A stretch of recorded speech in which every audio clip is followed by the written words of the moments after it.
2부에 배우신 여러분들에게 하나님의 은혜가 있기를 축복합니다. 어떻게 코로나라는 상황 아래 명절을 잘 보내셨나요? 참 특별한 명절을 우리가 보내게 됐습니다. 온라인으로 성묘를 하게 되고 온라인으로 가족을 찾아 인사하는 생각지도 않았던 명절을 보내보게 되었습니다. 그럼에도 명절이 주의 은혜 가운데 우리가 안전하게 건강하게 잘 보내진 것을 하나님 앞에 감사하게 생각합니다. 오늘 예배를 통해서도 하나님께서 우리에게 일하시는 하나님의 뜻을 우리가 다시 한번 살펴봅니다. 미국에 목회하고 계시는 침례교 목사님이 조한 파이퍼라는 목사님이 있습니다. 미국은 침례교가 많고요. 또 침례교지만 우리 장로교 못지않은 칼빈주의를 천명하는 목사님들이 아주 많습니다. 대표적인 목사님이 바로 이 존 파이퍼 목사님이신데요. 이분이 이런 말을 했습니다. 가장 치명적인 욕구는 사악한 독이 아니라 세상의 단순한 즐거움이다라는 이야기를 했습니다. 이 말은 세상의 단순한 즐거움이 어찌하면 독보다 더 치명적인 것이 될 수 있다는 말이겠죠. 여러분, 세상의 단순한 즐거움은 하나님이 주신 선물입니다. 만족스러운 직업, 건강한 신체, 최고의 친구들, 동료들, 행복한 결혼생활, 가정생활 등등 그 외의 모든 좋은 것들은 빛들의 아버지로부터 내려온 선물인 것을 우리가 압니다. 그런데 언젠가 세상에 주신 이 단순한 즐거움이 세상에 단순한 선물을 주신 하나님을 밀어내고 선물만 즐거워하는 왜곡이 일어납니다. 하나님께서 주신 즐거움이 하나님을 대신하는 즐거움이 되어졌다고 존 파이퍼 목사님은 이야기를 합니다. 여러분, 바울은 디모데전서 6장에 보면 이렇게 말씀합니다. 하나님께서 우리에게 모든 것을 후히 주사 누리게 하신다는 말씀을 하시죠. 바울이 이 말을 할 때에는요, 이 말은 정말로 하나님이 주신 것을 마음껏 즐기라는 의미를 갖고 있습니다. 왜냐하면 하나님께서 이 단순한 즐거움을 주셨기 때문인 것이죠. 마치 하나님께서 우리에게 바다를 선물로 주셔서 그 바다에서 수영을 즐기도록 하는 것과 같습니다. 그런데 선물로 주신 바다에서 수영을 즐기는데 어느 순간 이제는 바다에서 수영만 즐기는 사람이 되어 버리는 것이죠. 그래서 여러분, 하나님 우리에게 주신 이 단순한 즐거움은 주의를 기울이지 않으면 그냥 세상의 즐거움만이 되는 위험을 되기도 합니다. 선물로 주신 하나님은 없고 선물만 그 자리에 있게 되는 거죠. 마치 하나님의 집에서 풍성한 잔치들과 열렸는데 그 잔치에서 취해가지고 거기가 하나님의 집인 것을 잊어버리는 것과 같다고 할 수 있어요. 이런 일에 대해서 잠언 17장에선 이렇게 언급합니다. 지혜는 명철한 자 앞에 있거늘 미련한 자는 눈을 땅끝에 두느니라. 이 말씀은 즐거운 선물을 주신 분은 없고 선물만 즐거워한다는 것과 같은 말씀이라고 보시면 돼요. 여러분, 이스라엘 민족이 출애굽하고서 홍해바다를 건넌 후에 40년 동안 광야를 걷게 되죠. 그리고 40년의 힘든 광야를 지난 후에 요단강 앞에서 이제 그 가나안 입성을 바로 앞에 두고 가나안을 바라보게 되죠. 이제 이 강만 건너가면 40년 동안 걸은 광야를 뒤로 하고 약속의 땅 가나안 땅에 들어갑니다. 그들이 가나안 땅을 보고 있습니다. 그 가나안 땅에는 신선한 우유도 있고 꿀도 있는 풍성함이 있는 땅이었어요. 광야하고는 전혀 다른 곳이었습니다. 그 땅을 바로 직전에 앞에 두고 있는 백성들에게 하나님이 주신 말씀이 있어요. 함께 찾아보겠습니다. 신명기 8장입니다. 구약성경 274쪽 신명기 8장 3절을 함께 읽겠습니다. 같이 읽습니다. 8장 3절입니다. 시작. 너를 낮추시며 너를 줄이게 하시며 또 너도 알지 못하며 내 조상들도 알지 못하던 만나를 내게 먹이신 것은 사람이 떡으로만 사는 것이 아니요 여호와에서 나오는 모든 말씀으로 사는 줄을 내가 알게 하려 하심이니라. 여러분, 하나님은 광야에서 만나라는 떡을 백성들에게 주셨죠. 40년 동안 주셨습니다. 광야 백성에게 이 떡은 하나님의 선물이었습니다. 그 선물이 그들에게 생명이 되어졌어요. 그런데 광야에서 떡을 주신 것이 힘든 광야에서 살아내라고 주신 것이 아니라고 말합니다. 주신 말씀이 참 심오한 뜻을 갖고 있어요. 살도록 광야에서 떡을 주셨는데 그걸 먹고 살아냈는데 하나님 말씀은 그 떡은 떡으로만 사는 게 아니라는 것을 알게 하려고 주셨다는 좀과 다른 의미의 말씀을 하고 계시죠. 백성들은 떡을 주셔서 먹고 살아냈는데 그 주신 이유가 먹고 살라고만 준 건 아니다라고 하신다는 거예요. 근데 이 말씀을 언제 주었다 그랬습니까? 가나안의 풍요로움을 눈앞에 두고서 이 말씀을 주셨어요. 그 이유가 무엇일까요?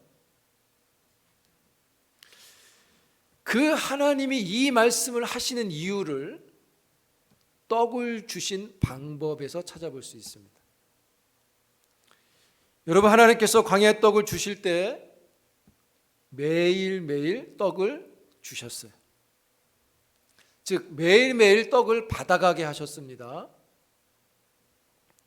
하나님 떡을 주실 때 정해진 때에 주셨다가 정해진 방법으로 그 떡을 거두어 가셨어요.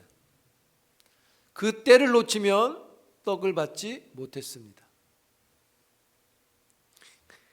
이 떡을 주시는 또 떡을 거두어 가시는 이 방법이 40년 동안 매일매일 반복되어졌어요. 우리 이것을 주목하게 됩니다. 여러분, 지난주에도 잠깐 언급했지만 이 떡을 주시는데 좀 백성들에게 수월하게 주면 더 고마운 일이죠. 좀 백성들이 원할 때 아무 때나 떡을 거두어 갈 수 있다면 그들에게 얼마나 편리함이 되어지고 또 수월함이 되어지고 위로가 되겠어요. 그런데 하나님은 그렇게 하지 않았다는 거예요. 이유는 하나입니다. 그것은 생명의 근원이 먹는 떡이 아니라 그 떡을 주시는 하나님께 있다는 것을 알게 하기 위해서 그렇게 하셨다는 거예요. 즉 우리가 말한 본문을 놓고 보면 처음에 언급한 대로 생명은 즐거운 선물에서 오는 게 아니라 선물을 주신 하나님께로부터 온다는 것을 알게 한다는 것이죠. 그래서 성경은 떡만이 아니라 하나님의 말씀에서 온다라고 하는 것입니다. 즉 말씀하신 하나님이 참 생명을 준다는 것을 알게 하기 위해서 떡을 그런 방법으로 주셨다는 거예요.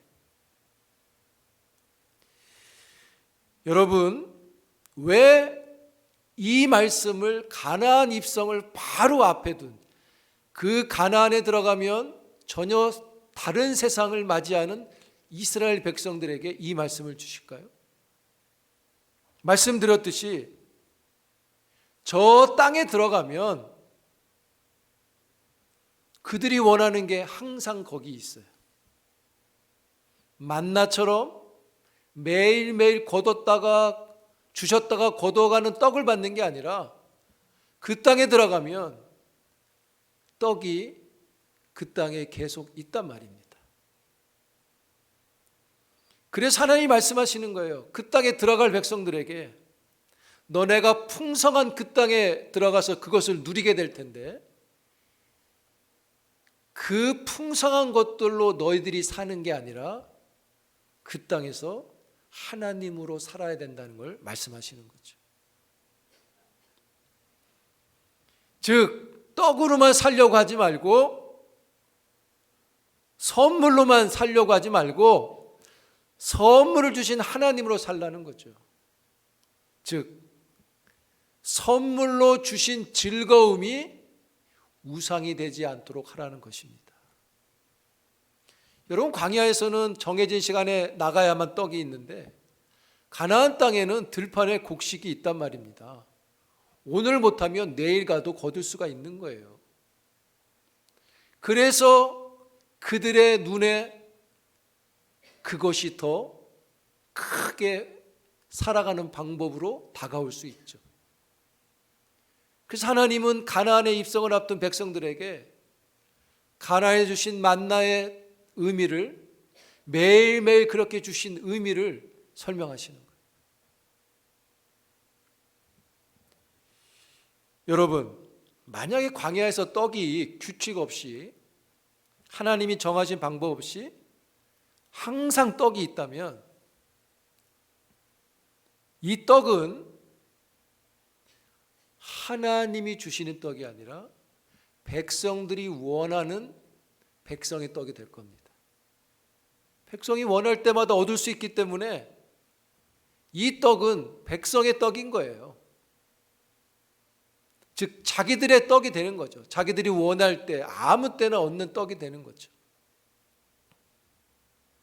그러나 이 광야의 떡이 일정한 규칙대로 주고 거두어 가는 것은 광야의 떡이 너희들의 떡이 아니라 주시는 분의 떡이라는 것을 분명하게 선을 거준다는 거예요.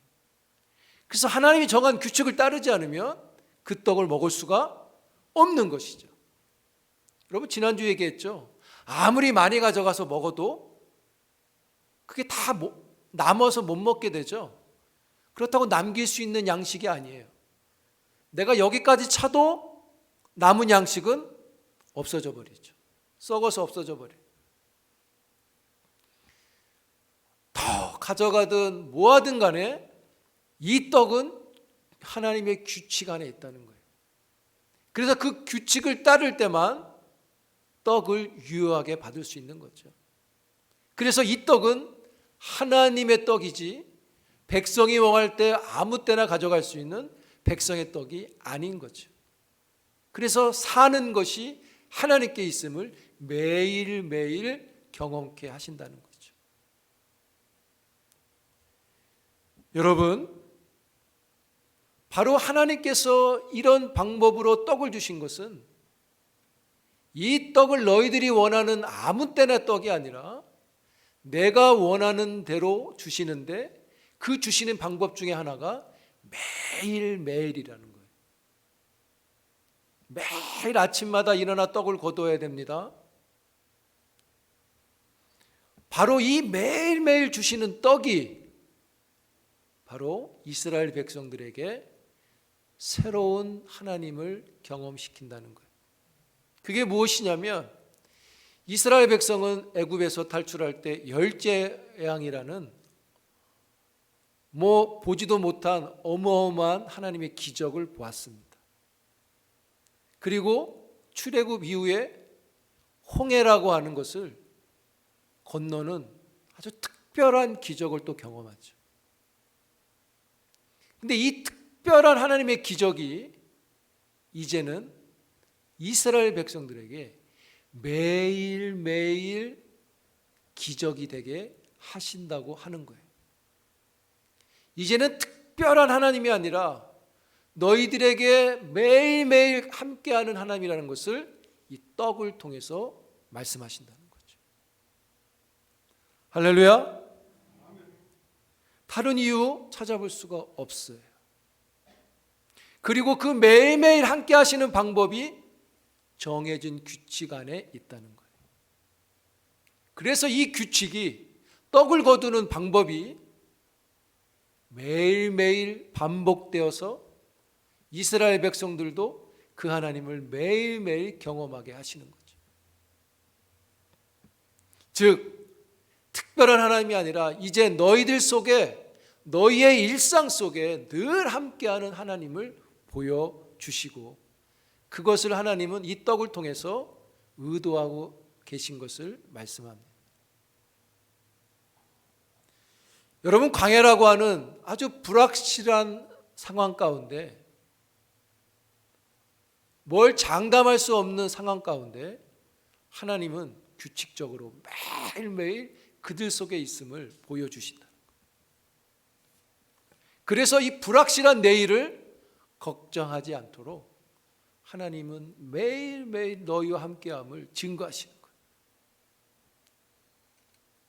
사랑하는 성도 여러분, 하나님이 우리 일상 속에 역사하시는 것을 믿습니다. 여러분, 우리가 특별한 상황 안에 있죠. 그래서 특별한 추석도 보내봤습니다.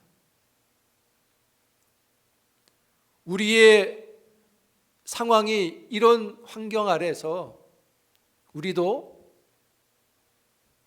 일반적인 예배가 아닌 좀 특별한 예배를 드려보고 있습니다. 이런 특별한 상황 아래 있을수록 우리의 일상이 하나님께로부터 멀어지지 않기를 축복합니다. 여러분, 사람들이 그런 말을 많이 했어요. 우리가 일상으로 하던 것들이 이렇게 귀한 건지를 새롭게 알게 됐다. 우리가 예배 드리는 게 참 귀한 걸 알게 됐다. 근데도요, 예배를 안 드린 사람이 더 많다는 겁니다. 놀랍지 않습니까?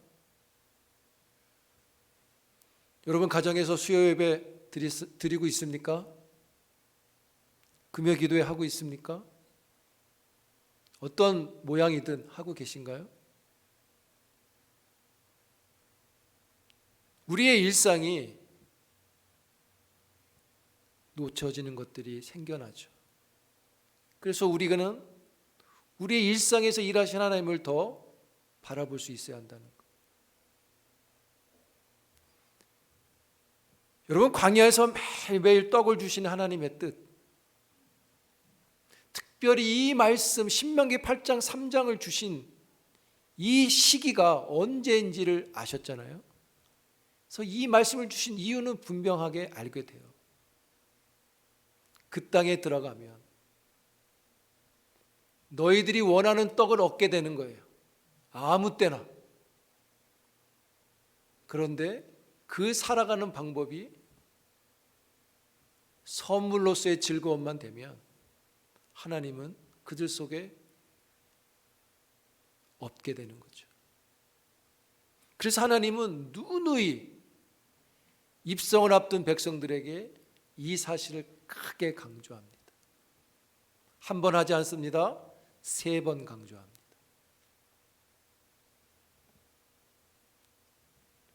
여러분, 특별한 상황을 맞이하는 우리들의 환경 속에 일상으로 매일매일 양식을 주시러 오시는 하나님이 깊이 묵상될 수 있기를 축복합니다. 우리의 시선이 우리의 일상에 있어야 돼요. 매일에 있어야 돼요. 오늘에 있어야 된다는 것. 여러분, 기독교의 영성은 일상 속에서 그리스도와의 연합에 있습니다. 그 사람이 얼마나 일상 속에서 하나님을 묵상하고 친밀한지가 그 사람의 영성이 되는 거예요. 여러분, 바울이 골로새 교인들에게 준 이 말씀, 골로새 3장 17절 말씀, 또 무엇을 하든지, 이 무엇을 하든지가 우리의 일상을 가리키는 것을 기억할 수 있길 바라요. 여러분, 하나님이 10년 후에 나에게 어떤 일을 하실까에 주목하지 마시고, 하나님 오늘 나에게 어떤 일을 하시는가, 나는 오늘 어떤 일에 순종해야 되는가, 여기에 주목이 있기를 바라요. 예수님도 이 원리를 말씀하셨습니다. 여러분, 누가복음 16장을 봅니다. 우리가 너무나 잘 아는 말씀인데 한번 봅니다. 누가복음 16장 10절을 읽겠습니다.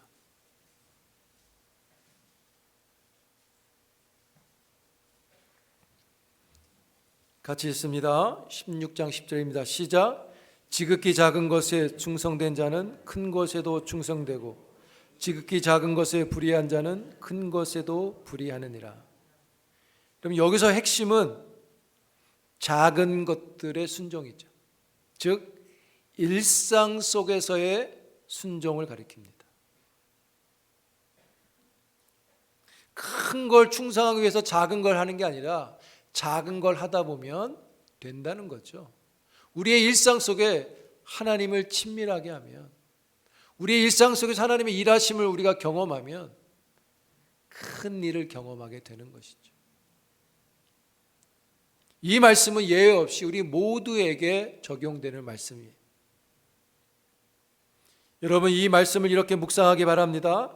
무엇을 하든지 오늘 하루 작은 일이라 하는 것들 속에, 우리의 일상 속에 하나님께 헌신이 있고 하나님께 충성이 있으라고 하시는 말씀으로 받기를 바랍니다.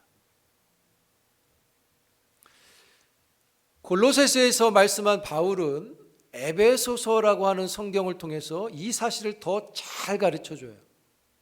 그럼 에베소서는 1장에서 6장까지 되어 있죠. 바울은 에베소서 1장에서 3장까지 전반부에서 이런 이야기를 합니다.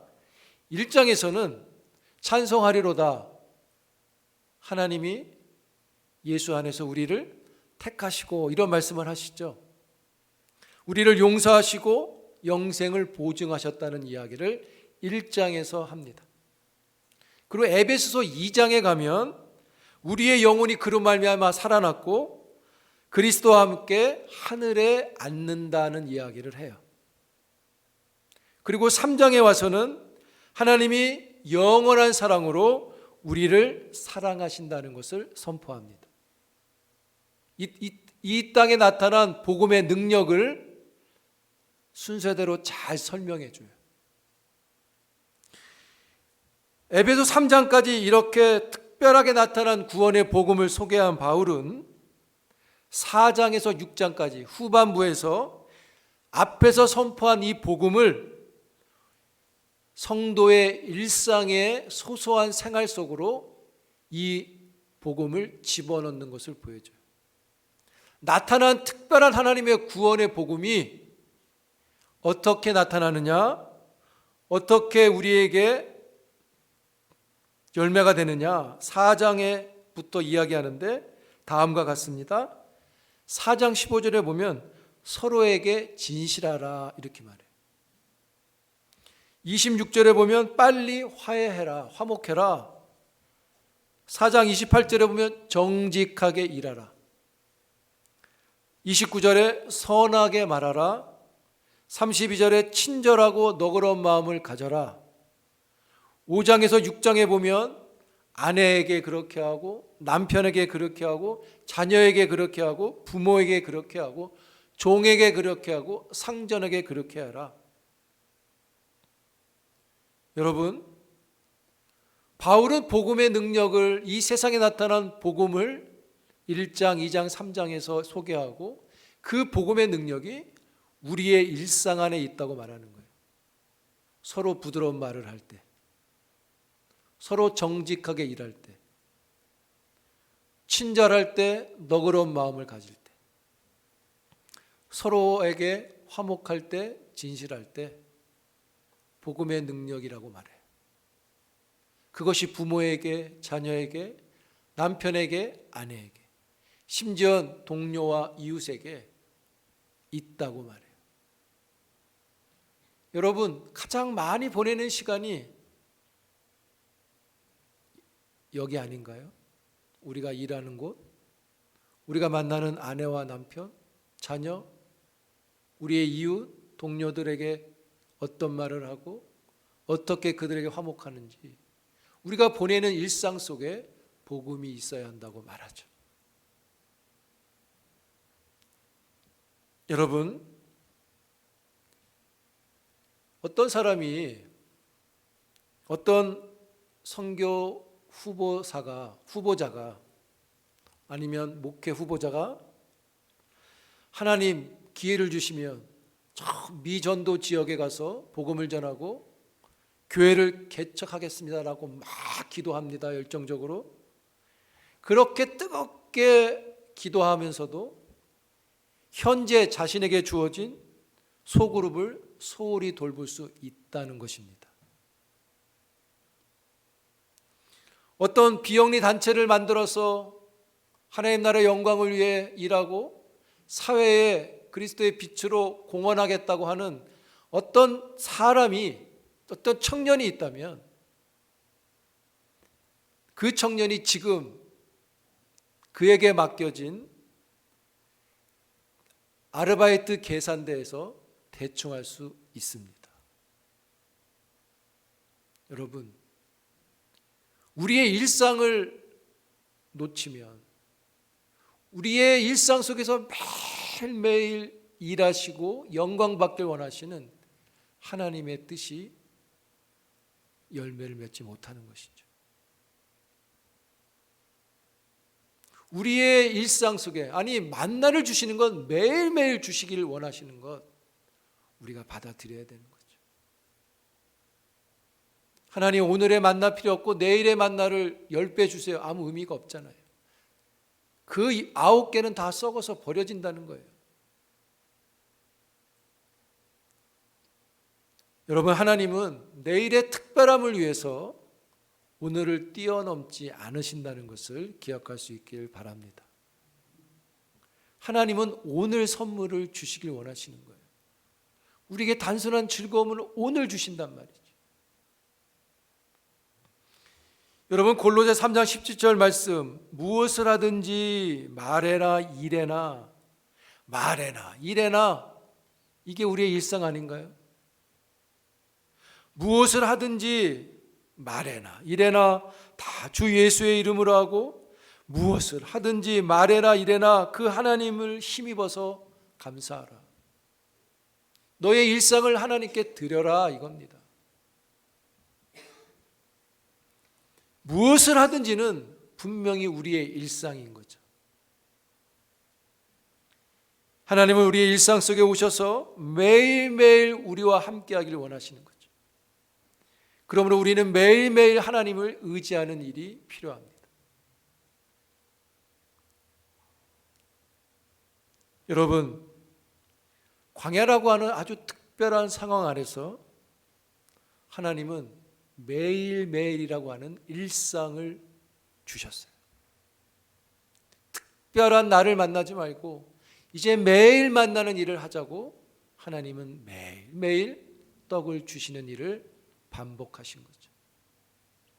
여러분, 하나님이 떡을 주신 게 자동적으로, 우리가 흔히 말하는 오토매틱으로 아침 되면 떡이 내리고 해가 뜨면 떡이 사라지고 자동이라고 보시면 안 됩니다. 하나님이 친히 매일매일 주신 겁니다. 믿습니까? 그래서 매일매일 그 하나님을 소망하며 떡을 거두러 나가는 것이 필요한 거예요. 사랑하는 성도 여러분, 우리의 일상이 하나님과 연합되는 일상의 믿음, 신앙, 영성이 되기를 주의 이름으로 축복합니다. 기도합니다. 하나님, 주의 말씀을 듣습니다. 무엇을 하든지 말에나 일에나 우리의 일상이 하나님의 역사하심이 있음을 믿습니다. 작은 것들 속에 하나님이 계심을 볼 수 있는, 그것들이 기쁨과 만족이 될 수 있는 믿음의 자녀들이 되기를 간절히 원합니다. 우리의 형편이 어떠하든 그 상황 속에 매일매일 일하시는 하나님이 계심을 의지합니다. 그 하나님을 의지하여 살아갈 수 있는 선물을 주신 하나님을 믿고 살아내는 주의 종들이 되게 하옵소서. 예수님의 이름으로 기도합니다. 아멘.